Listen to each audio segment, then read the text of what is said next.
Inzwai munzwe maungira Messenger ndini Inzwai munzwe maungira Ndini MCP mwana ndanda muda Iye angandidawo Paka ndiudza ndine wangu Tangata wirirana Pandakamuudza mangwana Kuti ndaita sangana Ndopaka ndiudza kumba Kuti kutorine mwana Mai ndakazviparira kuda ane wake Asi dai ndaisiva Ndakagara ndakazviregera Asi dai ndakaziva Aitungamirire nekuti moyo mangu Ndawira murudo kare Ndakamuti ngatisiyane Iye akati azviti Ndikati uchazvigona sei Akati zvipi Ndikati handidi zvinondinetsa mangwana inini Akati ndisiye ndiende zvangu Ndikati handidi Mai ndakazviparira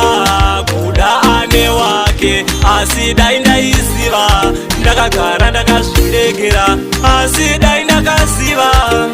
Aitungamirire nekuti moyo mangu Ndawira murudo kare Mwana ndandamuda Iye angandidawo Paka ndiudza ndine mumwe Tangatawirirana Pandakamuudza mangwana Kuti daita sangana Ndopaka ndiudza kumba Kuti kutorine mwana Mai ndakazviparira kuda ane wake Asi dai ndaisiva Ndakagara ndakazviregera Asi dai ndakaziva Aitungamirire nekuti moyo mangu Ndawira murudo kare Ndakamuti ngatisiyane Iye akati azviti Ndikati uchazvigona sei Akati zvipi Ndikati handidi zvinondinetsa mangwana inini Akati ndisiye ndiende zvangu Ndikati handidi Mai ndakazviparira